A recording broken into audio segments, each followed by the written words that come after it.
A pharmacy in Melville, Johannesburg is being robbed direct from the tills. Meanwhile, outside, there is a gunfight between a security guard and the criminals trapped inside. All made more unbelievable when one nice and fed-up customer attacked back.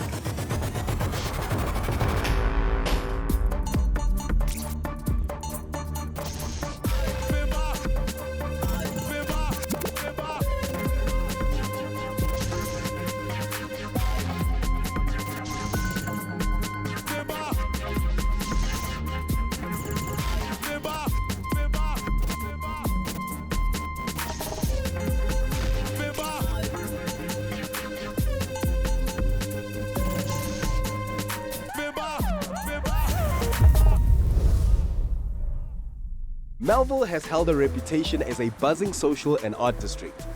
But the popular residential and business area has seen its fair share of crime. This is where our hero this week found herself one ordinary day. My name is Karen, and what I do for a living is I'm an IT manager. And then on the side as well as I've renovated a few houses to get additional income. I love painting and things like that. Those paintings on the wall are the ones that I did. My grandfather carved a nativity scene, so I'm trying to replicate that and do it in resin, do woodworking. I'm just repainting the kitchen cupboards. So yeah, it's anything creative and constructive that I can do with my hands and have an outlet for the creativity. Because I mean, working in IT, you're sitting behind your desk all day. So this is just a form of a balance. My naam is Kobus, ek is die eienaar van my apteek hier in Melville. Ons is al baie jare hierso. Die apteek bestaan al sedert die 1930s. My pa was hier voor my en nou sit net ek, maar my sus Anne-Marie werk saam met my. Ek dink ons is nog steeds baie relevant en belangrik. Daar's ook nog steeds 'n groot behoefte vir wat ons noem community pharmacies. Ons hou daarvan om die gemeenskap te bedien waar ons woon en werk. Our boss is quite nice. He's not a strict boss.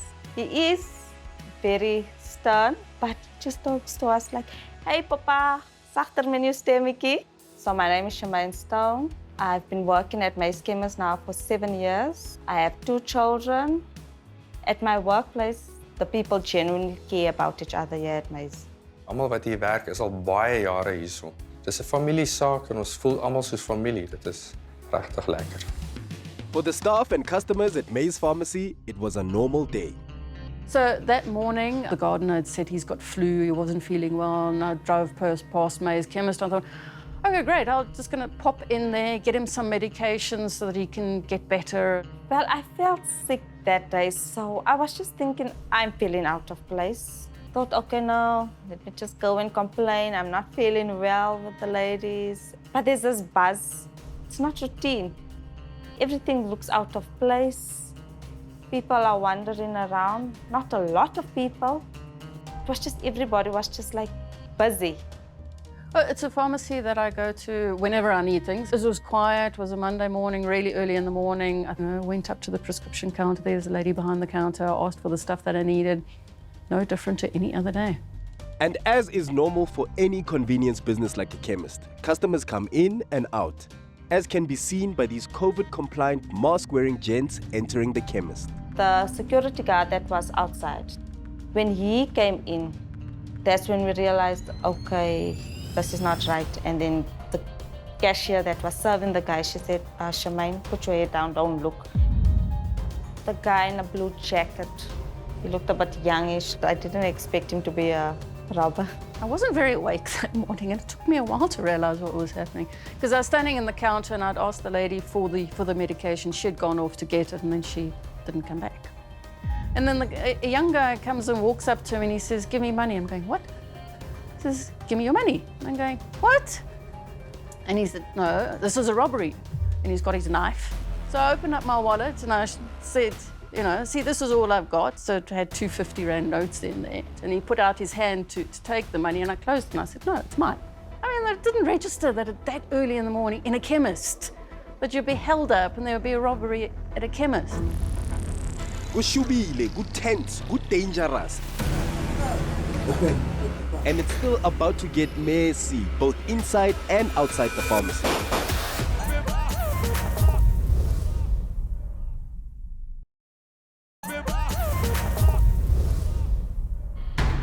It's a quiet day in Melville at a community pharmacy. Several men are holding up the place with staff and customers at their mercy.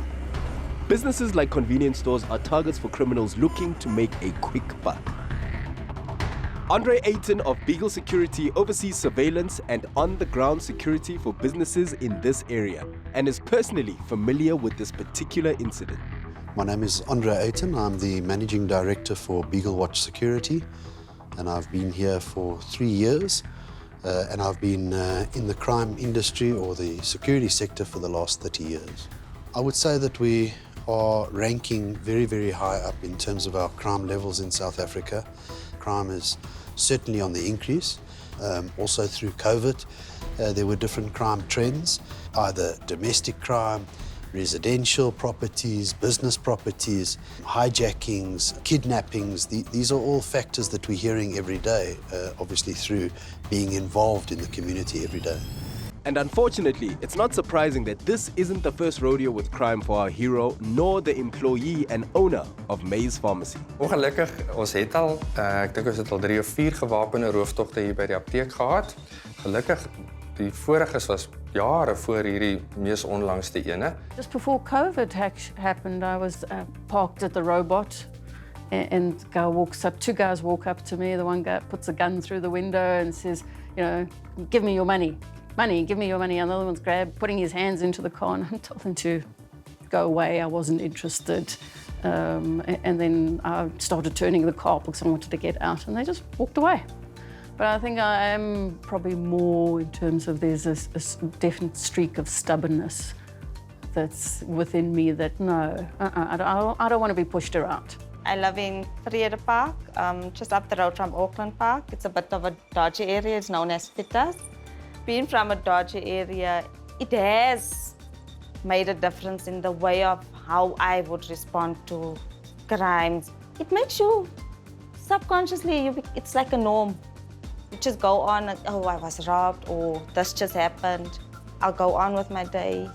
It's nothing major, unfortunately. Melville brings on slightly different attributes in terms of the nightlife that can be found in Melville. Pubs, nightclubs, restaurants and things, which all bring their own element of crime. We have to be realistic that crime is in every single suburb. It all depends on the security that you've put into the suburb. And in this incident, it was a local pharmacy that was targeted by a group of men who arrived under the pretense of being potential customers. Part of me must have realized what was going on, but I actually didn't even know that there were other people, other robbers in the chemist, because I say it was just so quiet. And it was just more a case of just somebody who's irritating, who's insisting on taking my money. I didn't get a sense of threat. I think he was quite young and inexperienced, and he didn't know what to do. Because after I'd closed my wallet and put it back in my pocket, he actually didn't know what to do. I'm thinking, oh, hang on, but then there must be something bigger happening. So where I'm standing right now is probably not such a good idea. So then I scooted and I thought, okay, let me find somewhere it's a little bit quieter. So I went into one of the aisles. I'm thinking, what if somebody else comes up? What do I do? How do I defend myself? And I saw there was hairspray. So I took some hairspray, started shaking it up a bit. She tried to fight off somebody that she perhaps thought was only 1 or 2 individuals in the store. Meantime, this was organized crime. I cannot put the blame on her. It's how we act in a traumatized situation like that. It's not the person's fault per se. There's adrenaline going, and how should I best fight off this criminal? And then the one that was buying the eye drops, he said, okay, now this is a robbery. So calm, firmly, like it's nothing. He came around, he said, open your tills, can I have your phones? Oh, polite. There was no money in the till, so I think that was also something that frustrated them. And then I think, okay, right, now that I've got hairspray, what else can I do to alert other people, to help, to do something about the situation? Okay, right, so let me phone 911. Okay, so I'm busy trying to phone 911. And in that process, unfortunately, I didn't put the volume down. Obviously, it answered on the side, and that alerted to somebody that I was there in that aisle. And I was staring at her, thinking, why is she not sitting still or whatever?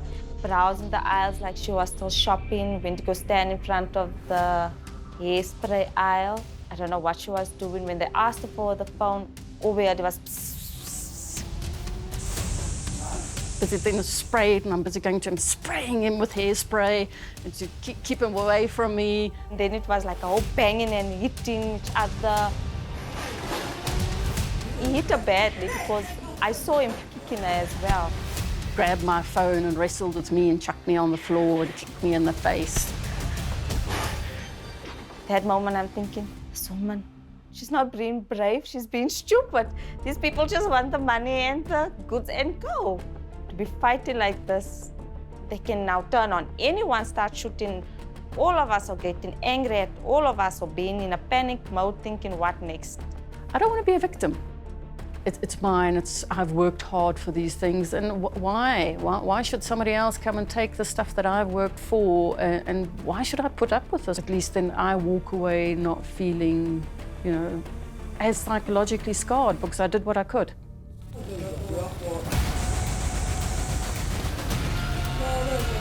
Got up again and I went after him with my can of hairspray, and I'm shouting at him, "Give me my phone back!"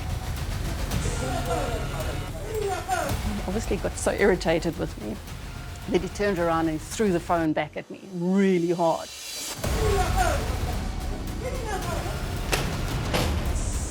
Thank goodness it didn't hit me in the eye, and it bounced off and hit the wall and hit the floor.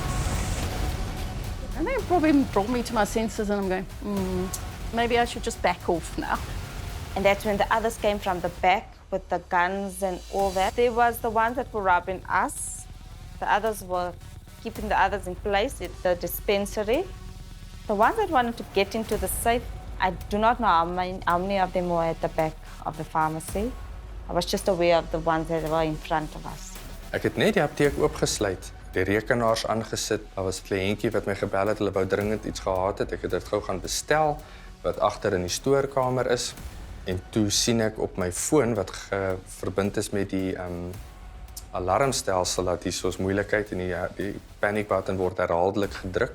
Toe het ek onmiddellik hierbo na die kantore toe gehardloop en die sekuriteitsmaatskappy gebel en gesê hierdie is 'n probleem. Dis nie 'n valse alarm nie, kom onmiddellik. So dit was 'n groot genade geweest dat hulle my nie self in die hande gekry het nie. Ek het hier weggekruip in die kantoor. The panic call would then typically come directly through to our call center, but it also gets dispatched into the vehicle at the same time. So the officer on duty knows that there's a panic that's been received from the pharmacy and would duly start making his way towards the pharmacy. The officer does arrive. As he got to the entrance and he looked inside, he understood that something wasn't good. He immediately withdrew his firearm. At that stage, an individual from the entrance of the shop had already tried to shoot the individual. It's when my officer actually fell directly to the ground. At the same time, then the shooting started, I think, and that's when they ran to the door. Everybody just ran with their guns and shooting, and we were just laying flat on the ground. There were about 4 or 5 of the guys in the entrance, and by that time the shooting had started. They were still in the entrance, but there was quite a bit of debate and delays in terms of what do they do now, because I don't think they anticipated such a quick response. When I hear the gunshots, I'm worried that one of my colleagues or the lady that fought was shot.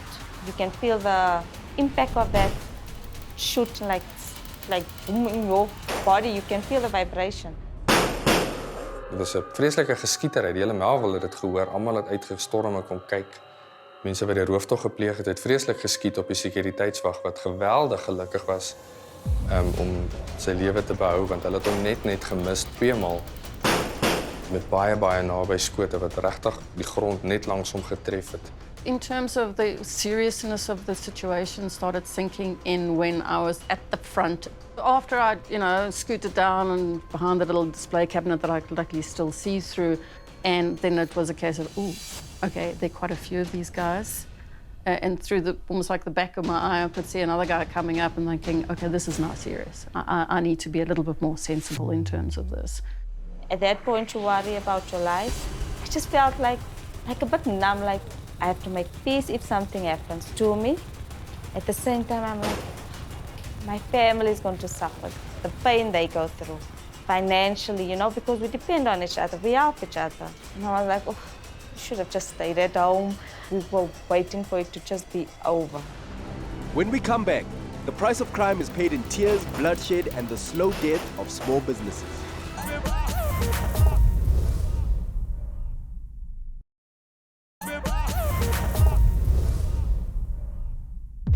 Staff and customers of a well-loved community pharmacy got out of a robbery with their lives, but not before a frightening exchange of gunfire.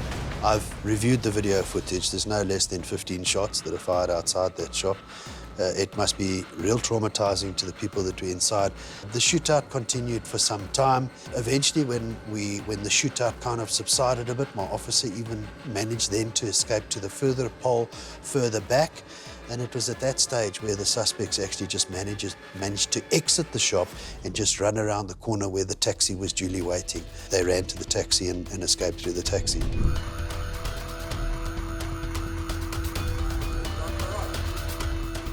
And when it went quiet, someone came in and said, "Are you all okay?" We were like so relieved, like, oh, a voice asking us, "Are we okay?" And we jumped up and it was one of our other pharmacists. Ek dink omdat dit 'n maandagooggend was, het hulle gedink daar gaan vreeslik baie kontant op die perseel wees omdat ons ook oop is oor naweek. Ons is 7 dae 'n week oop. Maar dit is nie so nie want baie apteke ons deel nie regtig met kontant nie. 90% van ons werk is met mediese fondse en sulke goeders en die res is kredietkaarte. So ook heelwat voorraad, maar nie groot geld nie as jy dit so kan sê. A few minutes later, we heard that a drive-by delivery truck, I think the passenger was shot in the eye.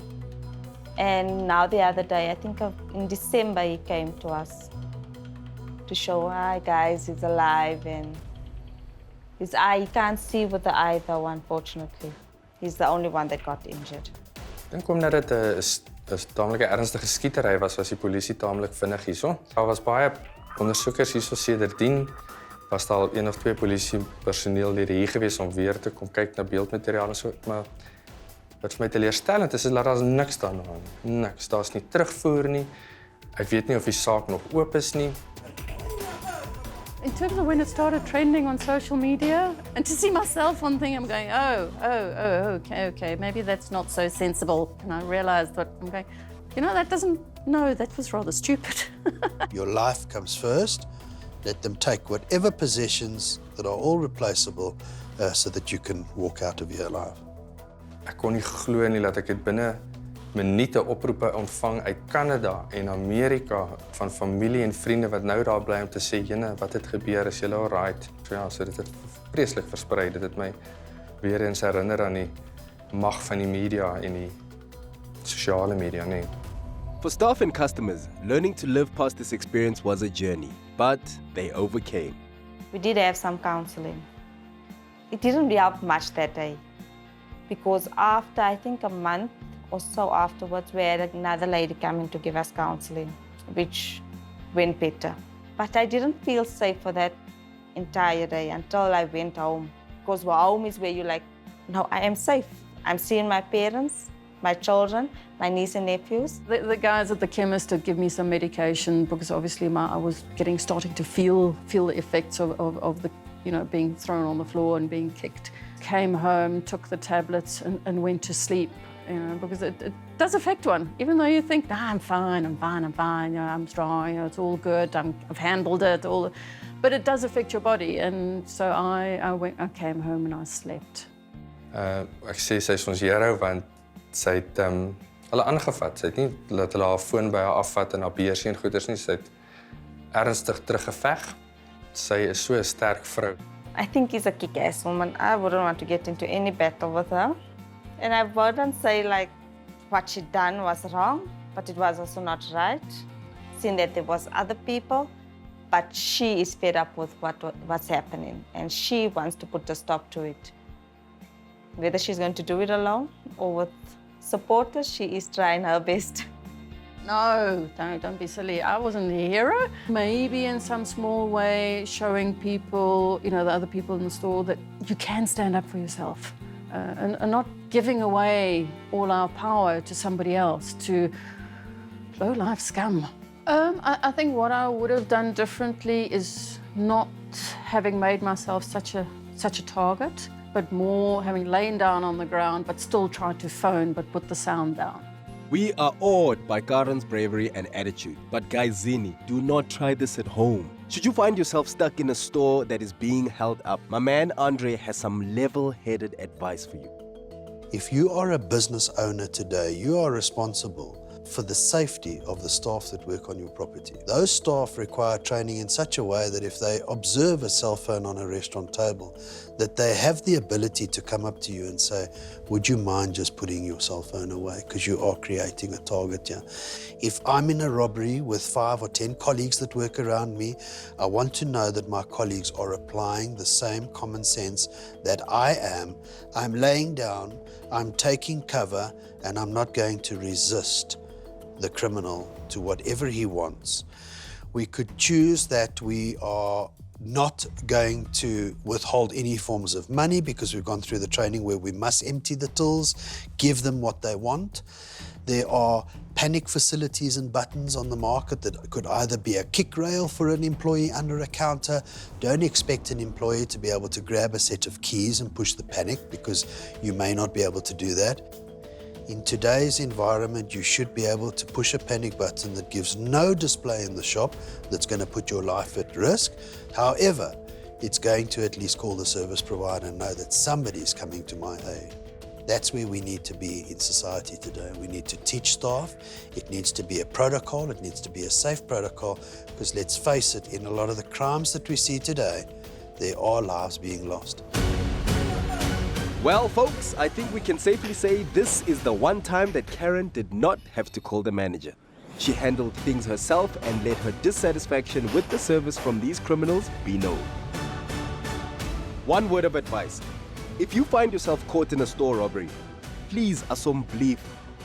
Don't be like this guy and subscribe to saying, if you can't beat them, join them. Uzofahla agwa san. Stay safe, stay out of trouble.